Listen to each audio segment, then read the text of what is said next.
뭐 갈치율은 30% 낮추자, 숙박료도 30% 낮추자는 정책들을 꾸준하게 했고 해수욕장 50% 할인 정책, 예, 이런 부분들이 이제 국민의 마음을 어느 정도 녹일 수 있는 계기가 됐고요. 단체 관광객에 대해서 15명 이상이 오게 되면 친목이든 종교단체든 직장이든 관계없이 1인당 3만 원의 인센티브를 제공을 하고 있습니다. 다만 한 달 전에 신청해야 가능하다는 점. 신청만 하면은 예. 3만 원. 예, 1인당 3만 원. 1인당. 예. 네, 실시간 재난안전정보방송 재난안전119 안전토크 시간입니다. 오늘은 아주 특별한 분을 모셨습니다. 우리나라 최남단 제주특별자치도 오영훈 제주도지사 나오셨습니다. 어서 오십시오. 네, 안녕하십니까? 오랜만에 뵙는 것 같습니다. 반갑습니다. 네. 제주도 하면은 뭐 사실 이 프로그램 보시는 시청자분들께서도 야 가고 싶다. 네. 뭐 그런 환상의 섬 아닙니까? 그렇죠. 그런데 제주도예요. 좀 전에 저희가 CCTV로도 제주의 여러 곳을 이제 보여드렸습니다만 날씨가 네. 3대도 모른다 뭐 이런 속담이 있을 정도로 날씨가 이제 제가 볼 때는 예전에 우리 김대영 아나운서님께서 생활했을 제주도와 최근의 제주도 날씨는 많이 바뀌었다라고 생각합니다. 예전에는 3한 4운이라고 그래서 사일이 이제 사흘이 이제 춥고 또 4일이 또 따뜻하고 맞습니다. 이제 이렇게 계속 바뀐다고 했는데 지금은 조금 기후 온난화의 영향을 좀 받고 있다. 저는 그렇게 보여지고요. 그래서 이 아열대성 기후가 제주에 좀 많이 있는 게 아니냐. 그렇죠. 그러면 좋은 날씨가 더 많아졌다. 맑은 날씨가 더 많아졌고 그리고 예전에는 이제 하루 종일 비가 왔다면 요즘은 일종의 게릴라성 폭우라고 할까요? 또 동남아시아 지역에 만날 수 있는 잠깐 왔다가. 스콜 이런 양상으로 많이 변하고 있다. 그래서 특히 뭐 폭염 일수가 길어지고 있고 그다음에 이제 열대야 일수도 좀 길어지고 있지만 그래도 좋은 날씨가 많이 있으면서 관광을 하거나 여행을 즐기기에는 또 좋은 여건으로 가는 측면도 있다. 지난 여름 같은 경우는 전국적으로 이제 폭우도 많았고 폭염도 많았잖아요. 진짜 서울 같은 경우는 더워서 에어컨 없이는 잠을 잘 수 없을 정도인데 제주는 어땠어요? 폭염 일수가 이제 많았습니다. 60일 이상 좀 지속되면서 그 어느 때보다도 덥게 느껴지고 또 실제 더 그런 현상이 많아지고 있는데 9월까지도 지금 9월 중순 가까이 폭염 일수가 있었기 때문에 어려운 측면이 있습니다만은 그래도 이게 또 그늘에 가면 또 시원한 공기를 느낄 수 있는 여건이 아무래도 되기 이제 때문에 산에서 내려오는 바람이라든지 바다에서 또 오는 시원한 바람이 있죠. 그다음에 이제 시야가 확 트여 있고 또 파란 바다와 파란 하늘이 주는 또 청량감이 있기 때문에 여행자들 느낌에서는 시원함을 더 많이 느낄 수 있는 그런 시간이 되고 있지 않나 봅니다. 알겠습니다. 자, 그럼 본격적으로 저희 프로그램이 재난안전119이기 때문에 재난과 관련된 몇 가지 질문 좀 드리고 싶은데 지난 8월 초로 제가 기억을 하는데 대통령 주재하에 이제 시도지사들이 모여가 회의를 하지 않았습니까? 그때 제가 기억하기로 도지사님께서는 이런 얘기를 했어요. AI 재난 대응 시스템을 구축해야 한다. 뭔 말입니까 이게? AI가 재난의 예방에서 복구까지 역할을 할 수 있는 시스템을 만들어 보자라는 겁니다. 예를 들면 지금 우리는 위성 통합 운영센터가 제주에 위치해 있는데요. 대한민국에 쏘아 올린 위성을 관제하고 있습니다. 그래서 산림이라든가 환경 여건을 위성 데이터를 활용해서 지금 현재 들여다보고 있는데요. 이 시스템하고 AI 분석 시스템이 연동되게 해야 된다라는 거고요.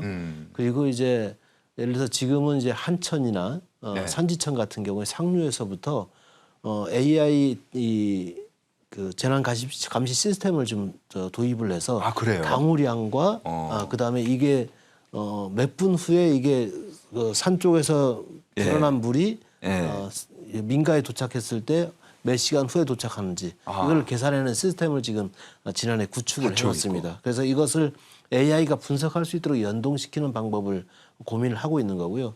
근데 각종 그 데이터 정보를 각각의 부처들이 다 갖고 있습니다. 뭐 예를 들어서 산림청이 갖고 있는 정보가 있고 해양부가 갖고 있는 정보가 있고 해경이 갖고 있는 정보가 있고 이런 정보를 우리한테 공유를 해주면 AI 통합 시스템에서 예방에서 복구까지 할 수 있는 시스템을 만들 수 있을 것 같다라고 제가 판단을 하고 있는 거고 그렇게 되면 충분히 지금 가능할 것 같습니다. 그래서 이와 관련된 예산이 좀 다행히 내년 예산이 네. 좀 정부 예산으로 반영이 됐기 때문에 내년까지 그 시스템을 구축하는 데 큰 무리가 없을 거로 전망하고 그러니까 있습니다. 쉽게 말해서 지금 말씀하신 제주도에 이런 실제로 해봤던 네. 뭐 여러 가지 CCTV라든지 해경이 네. 갖고 갖고 있는 데이터 같은 이런 걸 종합을 해서 이런 거를 제주도만이 아니고 다른 시군에도 좀 알리겠다.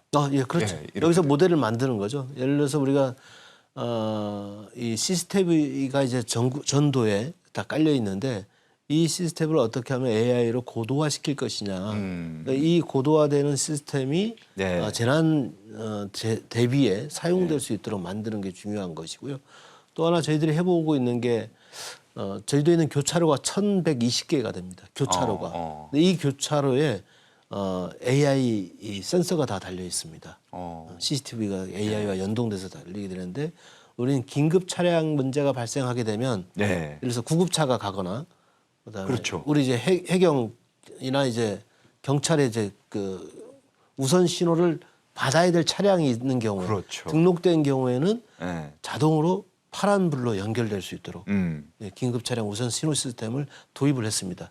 그렇게 했더니 10분당 2km 이상이 빨라지는 겁니다. 속도가. 그래요? 예, 그래서 실제 예를 들면 1시간 걸렸던 서귀포에서 서귀포 외곽에서 제주 시내 병원이 있는 곳까지 네. 도달하는 시간이 20분 이상 단축되는 이런 상황을 확인하고 있습니다. 그럼 이제 홍수라든지 뭐 산불이라든지 이런 것도 감시가 가능해요? 그렇죠. 제주도가 실제로 하고 있는 산불 같은 예. 경우에도 지금 AI 그 산불 감시 시스템을 제주시에 지금 설치를 해봤는데요. 예. 연기가 나는 경우하고 산불이 나는 경우를 이제 감지할 수 있는 시스템을 또 만들어. 언론 봐서는 모를 거 아니에요. 저게 산불인지 그냥 단순하게 그러니까 이게 이제 그 AI 디지털과 연동이 되면서 그걸 감시할 수 있는 시스템을 저희들이 설치를 해놨고 예. 그걸 전체적으로 연동시켜 놓으면 네. AI 재난 대응 시스템이 작동이 가능할 것이라 이렇게 좀 보고 있습니다.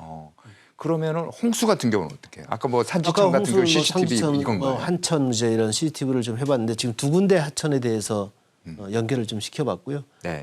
이 실증에 의해서 다른 하천까지 전부 다 확대를 하게 되면 어느 지역에서 강우량이 폭우가 쏟아지더라도 이게 어떤 영향을 미칠지를 대비할 수 있고 재난 문자를 연계해서 보낼 수가 있습니다. 이게 그렇죠. 이제 재난 문자까지 연결시켜요. 연계가 돼 있다는 예, 걸 예. 말씀이시군요. 우리는 지금 현재 AI 시스템을 활용해서 재난 수어 영상을 보냅니다. 수어 영상까지 자동으로 예를 들어서 지금 현재는 재난 안전 문자가 문자로만 나가지 않습니까? 맞아요. 근데 우리는 수어가 필요한 분들에게는 재난 수어 영상이 자동으로 생성되면서 보낼 수 있는 시스템까지 만들어놨죠. 그렇게까지 예, 진화가 지금 됐군요. 가능합니다. 근데 이제 제주도 하면요. 네. 지금 말씀하신 뭐 집중호우라든지 네네. 산불도 있지만은 네. 재난 중에 저희가 생각하기로는 태풍이에요. 그렇죠. 태풍 같은 경우 이제 올라오기 시작하면 제일 먼저 맞이하는 게 제주도 아닙니까? 태풍의 길목이기 때문에 그러니까요. 불가피한 것이고요. 그렇지만 최근 2년 동안은 태풍이 발생하지 않아서 태풍의 길목이라는 명칭은 이제 또 바꿔야 되지 않을까 하는 생각이 좀 들고요. 그래서 태풍 센터가 제주도에 위치해 있고 그래서 태풍의 경로를 예측하고 또 분석하는 이런 시스템이 이제 기상청 산하기관이 이제 있기 때문에 역할을 잘 해주고 있다고 보여지고요. 그런데 또 저희도는 오랫동안 이 태풍 재난재해로부터 자유로울 수가 없었기 때문에 주택을 지을 때도 좀 더 다른 지역보다는 더 견고하게. 그런 게 또 있군요. 그렇죠. 그다음에 방호 시스템도 바람이 더 있기 때문에 예.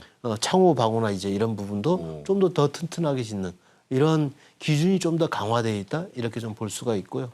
그래서 최근에 태풍으로 인해서 사망 사고가 발생하거나 재난이 발생했던 경우는 좀 없습니다. 그리고 알겠습니다. 예전에는 이제 태풍이 오면 집중 호우가 더 동반이 되기 때문에 맞아요. 호우가 동반되기 때문에 농경지 침수나 또 이제 주택 침수가 일부 있었습니다. 또 교량 범람이 사고가 있었는데 지금은 재해위험지구 개선 사업이라든가 그다음에 상류층에 이제 저수조를 만든다든가 이걸 보호할 수 있는 예방할 수 있는 시스템을 잘 갖춰놨기 때문에 최근에는 재난과 관련된 태풍과 관련된 사고는 없다는 말씀입니다.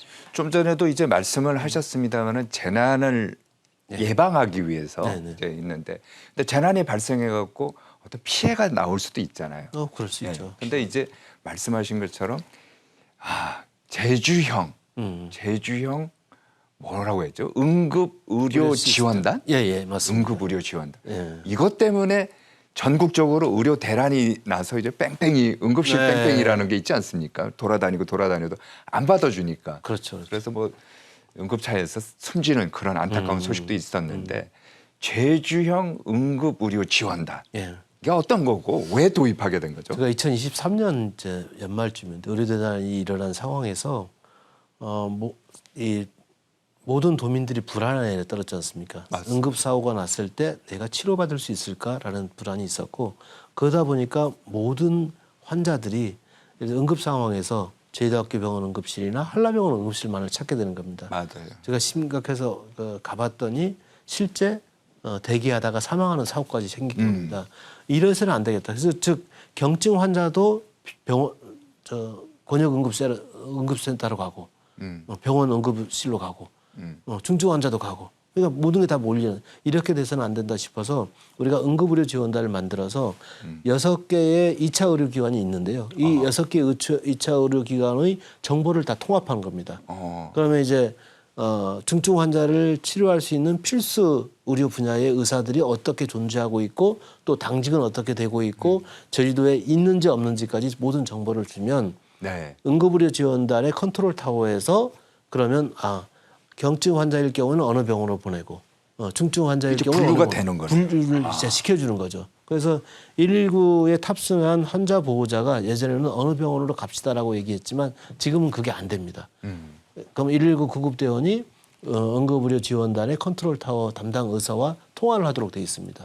그래서 이제 병원에 이송할 수 있는 시스템, 전원 시스템을 지침을 만들어서 그걸 따르도록 지금 만들어 놓은 겁니다. 만약에 이걸 따르도록 만들어 놨기 때문에 우리는 24시간 당직이 필요하지 않습니까? 모든 그렇죠. 병원마다. 그래서 이 24시간 당직에 대한 비용은 제주도 지방정부가 부담하겠다 해서 지금 지원을 해주고 있는 겁니다.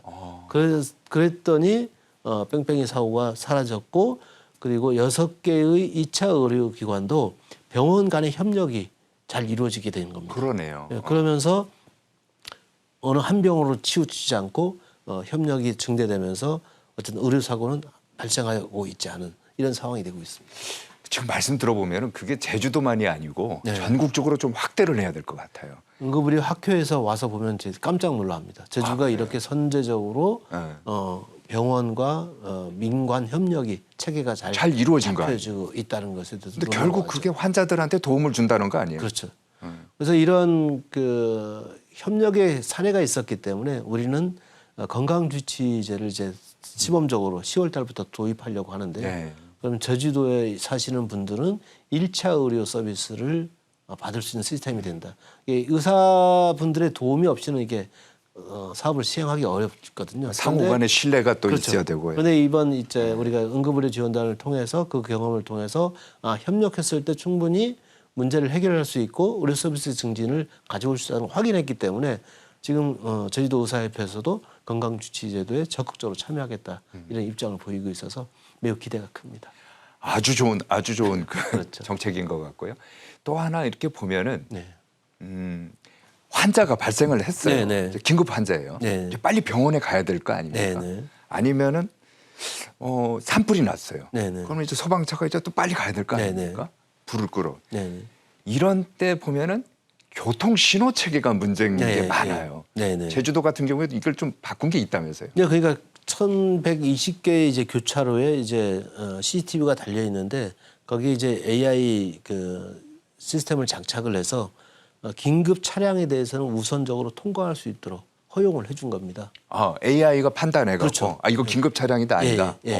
그것은 이제 그건 다 등록이 돼 있지 않습니까? 근데 예를 들어서 비상 상황에서 이제 앰뷸런스 차량 같은 경우에 이제 소리를 내면서 경적을 울리면서 가게 되는데 이게 이제 교차로에서 신호가 감지가 되게 되면 녹색 불로 바뀌면서 쉽게 말해 차량이 다닐 수 있도록 터주는 거예요. 그렇죠.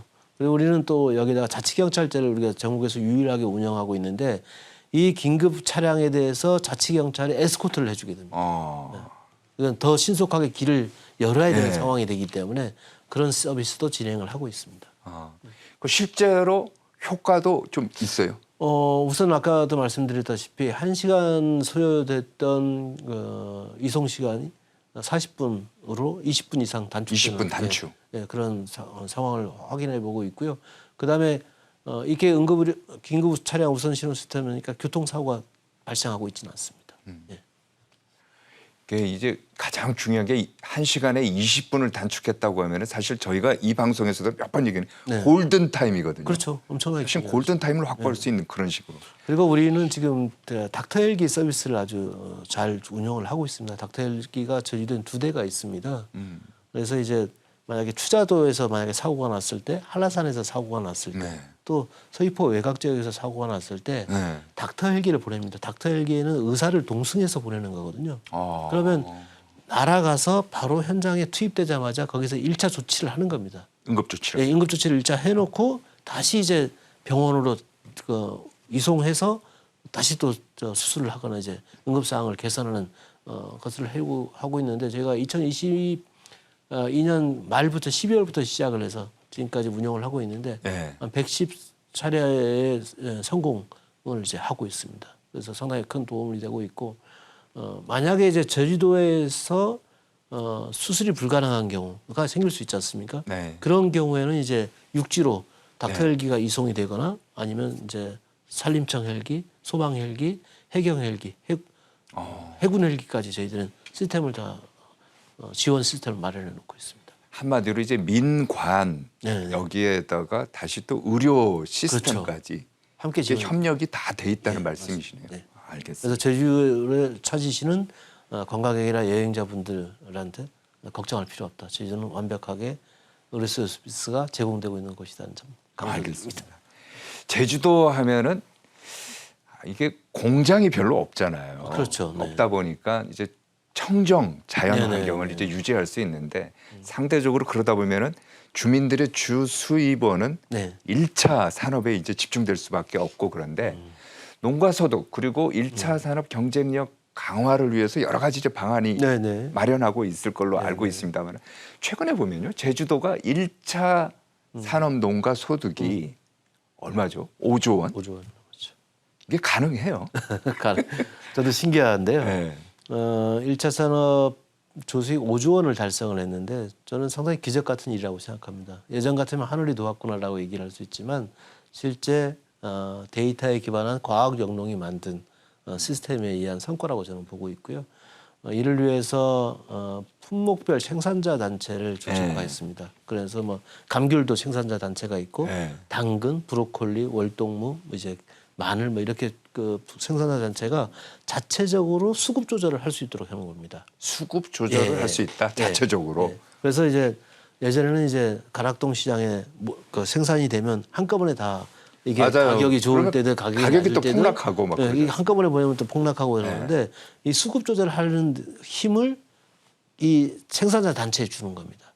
그러면 지금 현재는 가격이 안 좋으니까 이거 좀 이따 출하를 합시다. 출하 시기를 조절한다든가 아니면 재배 면적을 조절한다든가 하는 권한을 생산자 단체에게 준 겁니다. 우리는 이 부분에 대해서 뒷받침해 주는 것이고 가격 안정제를 통해서 도와주는 역할을 하게 됩니다. 자주금을 또 활용하기도 하고 그다음에 이제 이 생산자 단체한테 우리는 농업 디지털 센터를 이제 출범을 시켰는데요. 이 농업 디지털 센터는 경작지의 재배 상황에서부터 수확량, 그다음에 유통, 가격을 전부 다 체크를 해줘서 이것을 이제 모바일로 제공을 해주게 됩니다. 그래서 이제 제주다라는 플랫폼을 우리가 새로 만들었는데 최근에 대통령상을 수상하기도 했습니다.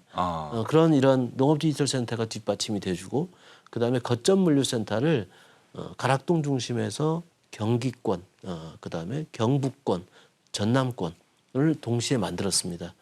그래서 이 거점 물류센터에서 동시에 물류가 전국 국민들에게 그러니까 전에는 만들었죠. 한마디로 이제 가락동 시장에 매달렸던 거를 그렇죠. 이제 독자적으로 분산을 좀 이제 했네요. 분산시킨 겁니다. 그래서 그러면 이제 가락동에 갔다가 예를 들어서 광주로 가고 부산으로 가고 대전으로 가야 되는데 이제는 거점 물류센터에서 바로 동시에 가게 된 겁니다. 그러면 소비자한테 시민들한테 도착하는 시간이 그만큼 짧아지는 거죠. 그만큼 신선 채소가 더 빨리 소비자 식탁에 오를 수 있는 여건을 만들었다.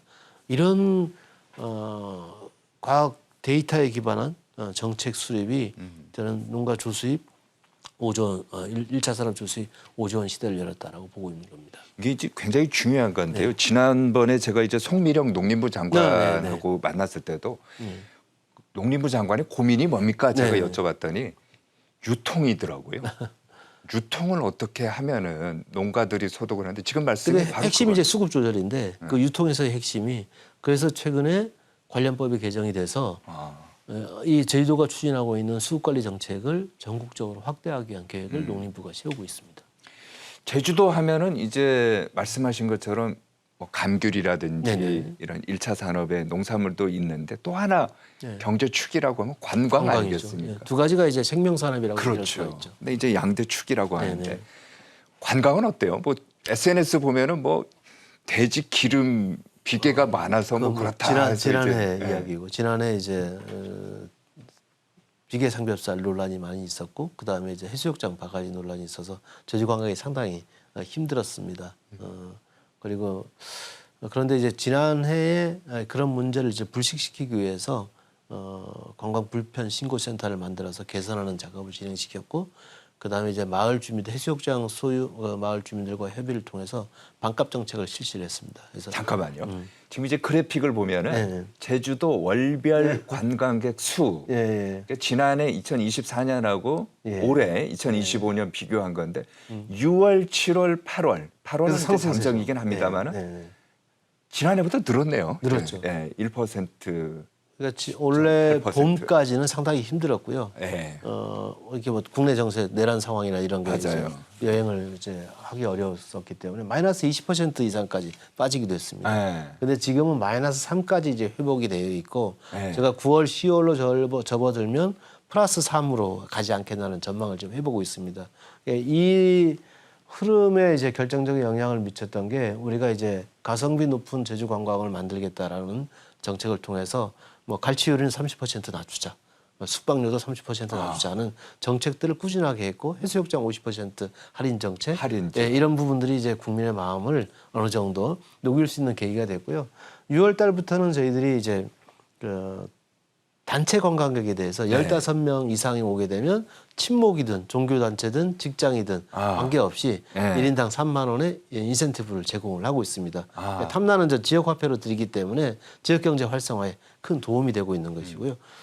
전 국민으로부터 저는 아주 큰 기대를 받고 있습니다. 다만 한 달 전에 신청해야 가능하다는 점. 신청만 하면은 3만 원 1인당 1인당. 그럼 어디서 받는 거예요? 공항에 도착하면 바로 받을 수 있는 그렇습니다. 거예요? 신청한 사람은요?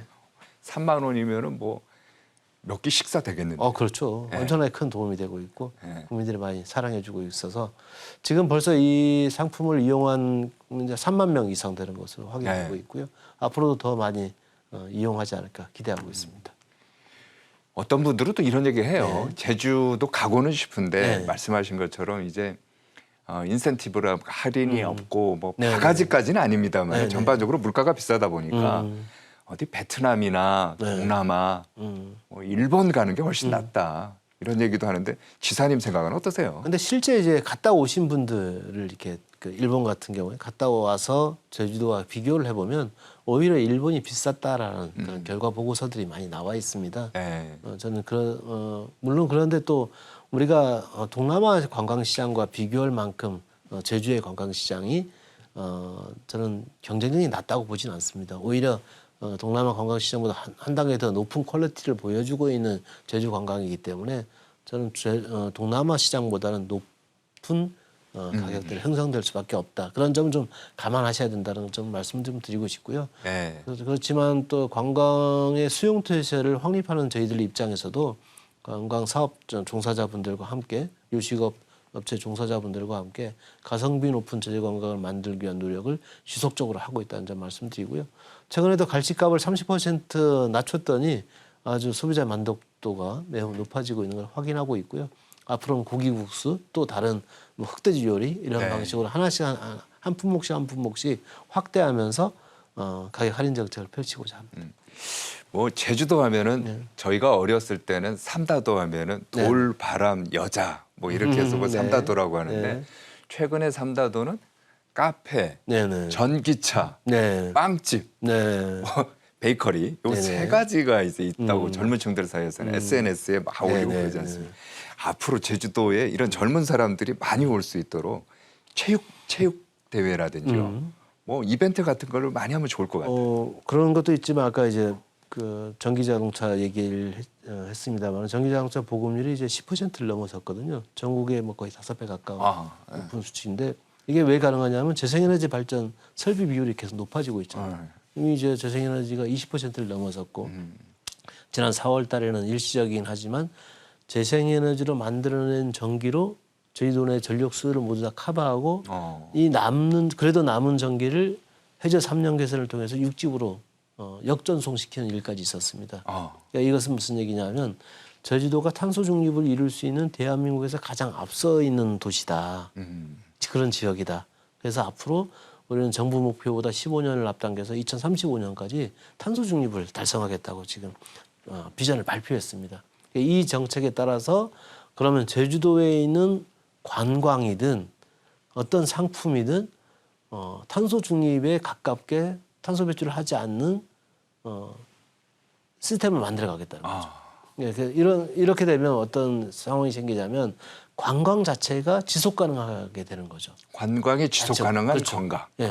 그러니까 지금 20, 30대들은 대한민국 국민들은 가치 소비를 지향하잖아요. 제주도에 가면 탄소 배출을 하지 않는 그런 여행을 할 수 있겠구나 하는 메시지를 줘야 되는 거죠. 최근에 우리가 알리백 계란도 만들어내고 알리백 우유도 만들어내고 이제 알리백 감귤도 만들어낼 텐데 재생에너지로 만들어내는 제주의 청정 농산물 그리고 가공품 이런 부분들이 새롭게 국민들 곁으로 나갈 수 있을 것 같습니다. 지금 이제 관련해 갖고 네. 저희가 이제 하나 뉴스 리포트를 준비를 네네. 했어요. 제주도는 아름다운 자연을 지키기 위해서 이제 탄소 중립 선언하고 네네네. 미래 먹거리 사업에 이제 시동을 걸고 있는데 네. 어떤 내용인지 함께 보시겠습니다. 지난 4월 전국 최초로 일시적 아리백을 달성한 제주도. 하루 중 4시간 동안 도내 전력 수요 전량을 풍력과 태양광 등 재생에너지로만 공급했습니다. 남은 전력은 해저 연계선을 통해 육지로 보냈습니다. 민선 8기 제주도정은 2035년 탄소 중립 실현을 선포했습니다. 정부보다 15년 앞서 탄소 중립 에너지 사회를 구현하겠다는 겁니다. 이를 위해 현재 20% 수준인 재생에너지 발전 비율을 70% 이상으로 끌어올리고 재생에너지 설비 용량도 7기가와트까지 확대할 계획입니다. 미래 산업도 시동을 걸었습니다. 옛 탐라대 부지를 활용한 하원 테크노 캠퍼스는 제주 우주 산업의 거점으로 조성 중이고 전국 첫 항공우주 특성화고인 한림공고도 새롭게 출범했습니다. 제주도가 강점을 갖고 있는 에너지, AI, 우주항공, 바이오, 그린수소 등 혁신 산업의 생태계 조성에 더 박차를 가하겠습니다. 하지만 풀어야 할 과제도 많습니다. 전력 생산은 느는 반면 이를 감당할 전력망은 부족해 대책 마련이 시급한 상황입니다. 데이터 센터 등등을 유치하는 방법이 있을 것 같고 ESS 같은 것들을 대량으로 설치를 해서 그 에너지를 잘 저장해놨다가 필요할 때 쓸 수 있는 그런 방식을 써야 되지 않을까.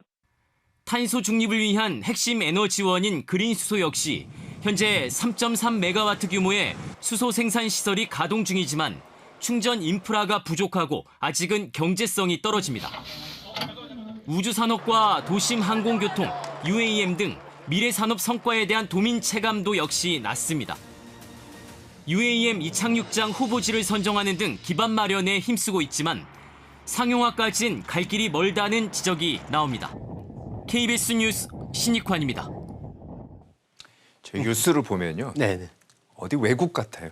제주도가 국내 대한민국 같지 않고요. 네. 정말 아름답고 그런데 말씀하신 것처럼 제주도는 2035년도까지 이제 탄소 중립 실현하고 에너지를 이제 전환하겠다. 네. 이렇게 이제 시사께서 강하게 말씀을 하시는데 구체적으로 어떻게 지금 진행되고 있습니까?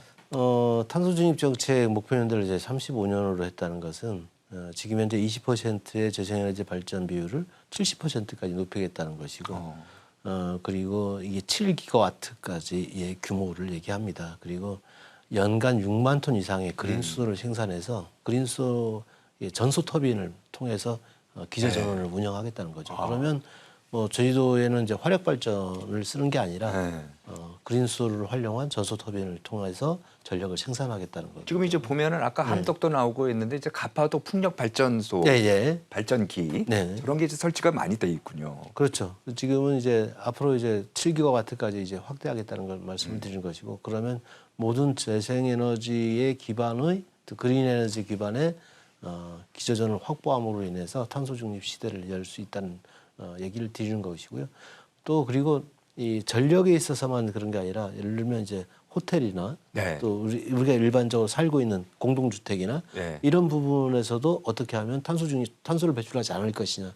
지금은 이제 난방 연료를 이제 경유를 쓰거나 네. 또 이제 기름을 쓰는 경우들이 있지 않습니까? 이것을 어떻게 하면 모든 걸 전기로 전환할 거냐 하는 연구를 하고 있습니다. 그래서 히트 펌프를 통해서 P2H 시스템을 통해서 전기 에너지를 열로 전환시켜서 쓸 수 있는 방법이 대단히 중요한데 이런 시스템을 가파도에서 실험적으로 진행을 해보려고 합니다. 재생에너지 발전 설비, 그다음에 히트펌프, 그다음에 ESS 에너지 저장 장치, 그다음에 AI 기반의 분산에너지 전력망을 시스템을 갖춰놓게 되면 탄소 배출을 전혀 하지 않고 가파도에서 생활할 수 있는 시스템을 만드는 겁니다. 그러면 식당에서 요리를 할 때도 네. 인덕션을 하겠다는 거죠. 그래서 탄소 배출 자체를 최소화하는 시스템을 이제 가파도에서 실증을 해보고 이 실증을 저희도 저녁에 확대하는 것을 계획을 하고 있습니다. 그게 이제 말씀하시는 가파도 하면은 뭐 아마 이 프로그램 보시는 시청자분들께서는 해마다 이제 청보리 축제, 요거 이제 가파도 있고 또 가파도 하면은 우리나라 최남단 서귀포보다 물론 이제 서귀포 안에 있습니다만은 서귀포보다도 더 떨어진 섬의 섬이다 이런 얘기를 하는데 여기를 이제 쉽게 말해서 아리백, 넷제로 이걸 하겠다는 거군요. 그렇죠. 지난번에 이제 김상환 우리 정부의 이제 환경부 장관 아마 그 인사청문 직전에 이제 제주도를 직접 방문하셔서 가파도도 가보고 제주 가파도를 이렇게 실증 사업에 한번 모범적인 공간으로 만들어보자 제안을 하셨고 지금 환경부하고 계속 같이 이 문제를 접근하고 있습니다. 일부 단체들은 뭐 경제성이 없다든지 실현성이 없다 이런 비판도 제주도 내부에서 좀 있는 것 같아요. 그런데 전문가들은 제주도의 실험과 도전에 대해서 찬사를 보내고 있고요. 누군가는 해야 하지 않습니까? 예를 들어서 기후위기가 격화되고 있는데 아무런 행동도 하지 않는다? 그것은 저는 맞지 않다라고 보여지고요. 경제성이 조금 작더라도 정부의 지원과 정책적 의지로 끌고 가야 되는 것이죠. 알겠습니다. 제주도 또 환경을 보존하는 방법 중에 제가 이제 놀란 게 보면은 전에 커피숍 같은 데 가면 이제 일회용 커피 그 용기가 아니고 이거를 이제 다회용기 그 돈을 좀 줬다가 이제 해서 공항에서 그거를 또 반납하면 또 돈을 돌려받고 뭐 이런 게 있는데 그게 이제 일회용급 보증제죠. 를 이제 세종하고 저희 제주도가 선도적으로 진행을 했고요. 지금도 이제 자율적으로 하고 있긴 합니다만은 저희도 내 많은 매장에서 동참해주고 있어서 저희도가 친환경적인 이미지를 구축하는 데 큰 도움이 되고 있고요.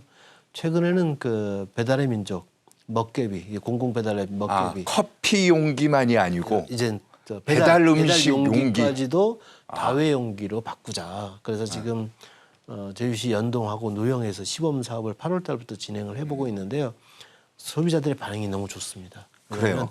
나도 친환경적으로 소비해야 되겠구나라는 생각이 확산되면서 이 다회용기를 선호하고 있는 소비자들이 늘어가고 있는 것이죠. 어떤 식으로 운영이 되는 건데? 그러니까 예를 들어서 신청을 본인이 이제 배달을 할 때 다회용기로 신청을 하는 겁니다.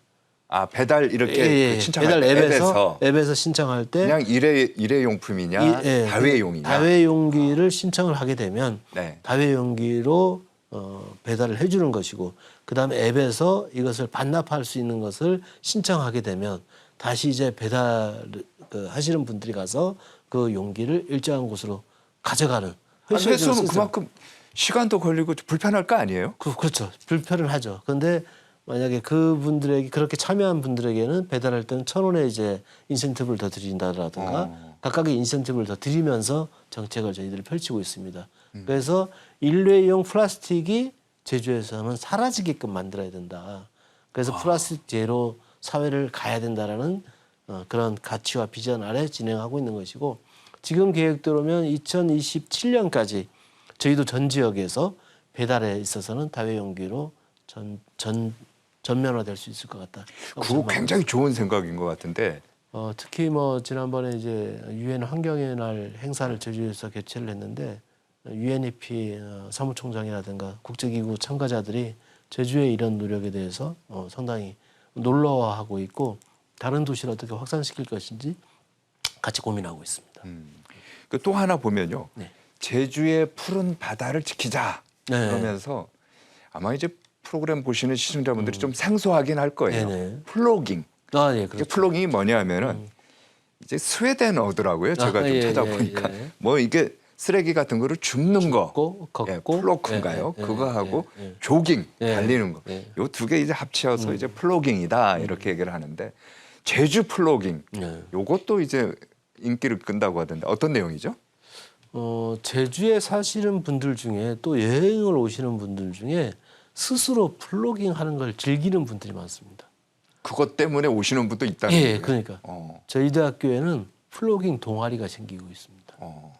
그러니까 이 바다에 나가서 쓰레기를 줍고 환경을 청소하고 하는 일을 그냥 일상적으로 수행하시는 분들이 많아진 겁니다. 그러다 보니까 한 번은 1년 내내 네. 플로깅이 없는 날이 없을 정도로 아. 참여가 높은 겁니다.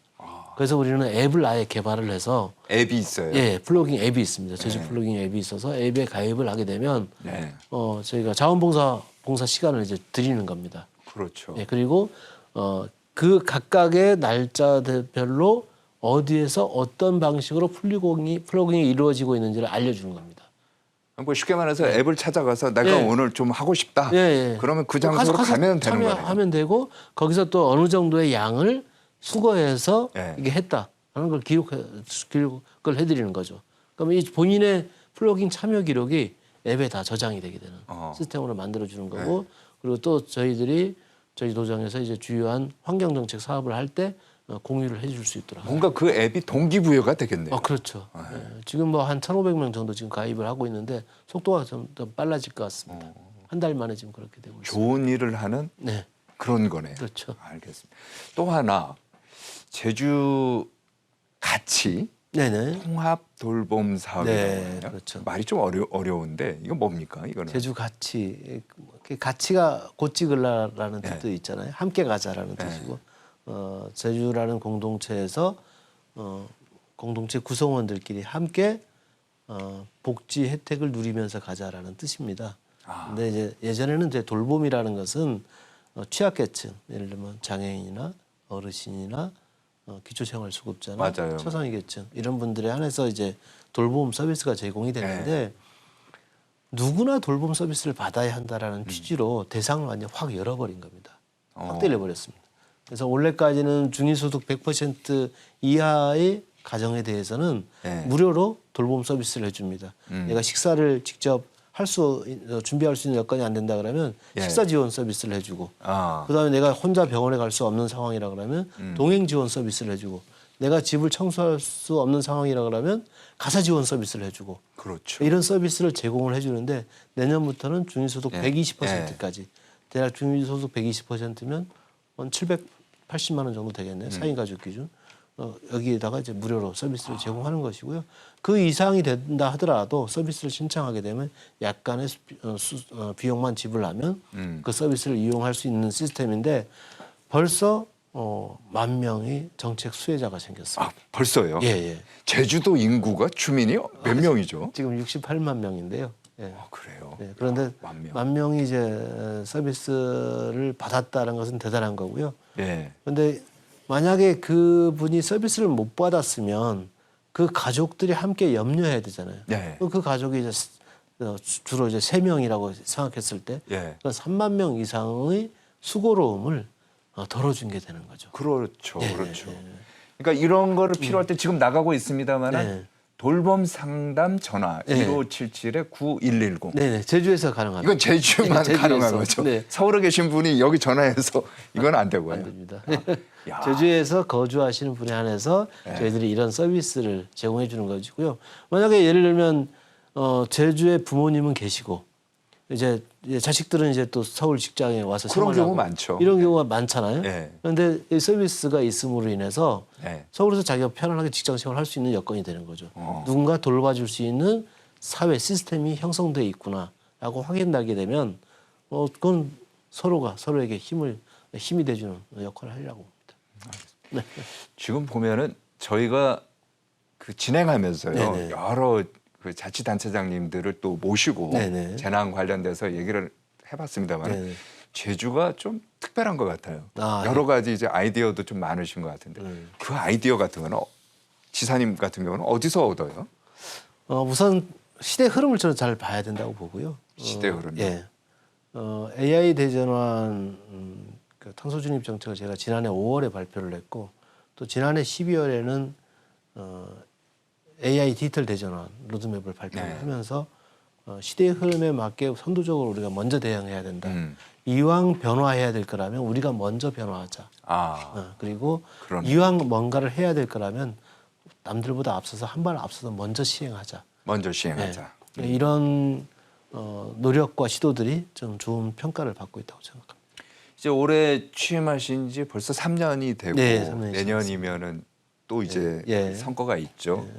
근데 이제 한국 매니페스토 네. 그 실천본부라고 하면은 처음에 네. 본인이 공약을 내놓은 게 네, 네. 과연 어느 정도까지 실천이 됐느냐 이거를 그렇죠. 이제 점검하고 확인하는 네. 그 기구 아닙니까? 네, 민간단체인데 여기에서 보면은 꽤 높은 점수를 받았어요.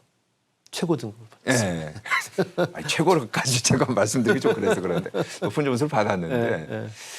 그게 사실 선거 전에 선거 때 네네. 뭐 얘기한 거하고 실제로 도지사가 되고 나서 네. 실행하고 하는 거는 좀 많이 어려움도 있지 않습니까? 네. 물론 그렇죠. 이거 이유가 어디 있을까요? 비결이라고 해야 될까요? 가장 기본은 어쨌든 약속을 지키는 게 그 저희 책임이고 역할이기 때문에 네. 그 약속을 지키기 위한 노력을 꾸준히 경주하고 있다라는 측면으로 받아주셨으면 좋겠고요. 공약 이행률, 그다음에 예산 집행률, 확보율 뭐 이런 부분에 있어서 전 분야에 있어서 이제 좋은 평가를 받았다는 것은 우리 공직자들이 점검을 할 수 있는 시스템을 좀 잘 갖춰 놓았고 그리고 또 외부 전문가들의 자문을 잘 받으면서 꾸준하게 관리하고 있다라는 게 평가를 받았다. 그렇다면 이제 남은 기간 동안에 마무리하면서 네네. 도정에 내가 이것만은 꼭 하고 싶다 네. 그런 게 있다면 어떤 게 있을까요? 제주도는 아까도 말씀했다시피 이제 관광 산업과 이제 1차 산업이 이제 양대 핵심 산업으로 성장을 해오고 있고 이제 이 산업 구조를 고도화시키지 않으면 안 됩니다. 그런 측면에서 이제 2차 산업 제조업 분야의 고부가 가치 제조업 분야를 확대시켜야 되는데 그와 관련돼서는 우주 산업의 육성이라든가 그린 수소에 기반한 에너지 대전환 사업 등 미래 비전과 관련된 설계는 잘 되고 있다고 생각합니다. 다만 지금 당장 어려운 부분은 네. 소상공인과 자영업자의 비율이 다른 지역에 비해서는 많기 때문에 네. 이분들이 이제 국내 경기 침체가 이제 계속되면서 계속 그 어려움을 지금 현재 극복해 나가지 못하는 상황입니다. 맞아요. 그래서 그런 부분을 빨리 단시간 내에 어떻게 극복해낼 것이냐 하는 점이 저한테 가장 큰 숙제이고요. 이 문제를 해결하는 데 좀 전념할 생각입니다. 제 주위에서 제주도에 거주하시는 분들도 그런 얘기를 많이 하더라고요. 지역 경제가 너무 안 좋다. 네네. 지역 경제를 되살리기 위해서 좀 더 헌신하셔야 될 것 같은 네. 느낌도 들더라고요. 어쨌든 관광객이 이제 다시 방문율이 높아지면서 지난해 대비 이제 7%, 3% 이상 이제 성장을 확인되고 있기 때문에 그게 지역 경제 활성화에 저는 바로 연결되고 있다고 보여지고요. 다만 새로운 관광의 트렌드를 어떻게 또 읽으면서 대처할 것인지 에 대한 고민이 필요합니다. 예를 들면 지금까지는 단체 관광객 중심의 제주 관광 시장이 형성돼 있었는데 MZ 세대 중심의 개별 관광의 이제 트렌드로 완전히 맞아요. 바뀌었지 않습니까? 그럼 이 바뀐 트렌드에 맞게 소상공인이나 자영업자분들도 대처를 해주셔야 되는데 그렇게 대처를 빠르게 하시는 분들은 또 상당히 또 높은 또 수익을 올리고 있는 거고 그렇게 대처를 못하는 경우에는 또 힘든 상황이 계속되고 있는 것이어서 이런 문제를 어떻게 입체적으로 함께 지혜를 모아나가면서 해결해 나갈까 이런 고민이 필요합니다. 알겠습니다. 자, 벌써 저희가 예정된 시간이 다 돼갔는데요. 마지막으로 저희가 30초 챌린지라는 네네. 이걸 하고 있습니다. 네네. 이제 나오신 분은 누구한테나 이제 똑같은 예. 걸 여쭤보고 하는데 제주 관광 활성화를 위해서 이제 많은 이벤트도 이제 준비를 하고 계시는데 네네. 제주 여행을 갔다가 사고 날 수도 있잖아요. 네네. 제주 여행 사고 났을 때 음. 이것만은 꼭 알아줬으면 좋겠다. 뭐 이런 정보가 있다면은 짧게 30초 동안에 한번 좀 말씀을 해주시고요. 우선 관광 불편 신고센터가 이제 구성되어 있기 때문에 네, 저기 보시면 관광 불편 신고센터를 활용해 주시면 되고요. 또 제주에는 만더 콜센터라는 걸 또 운영을 하고 있습니다. 064-120인데요.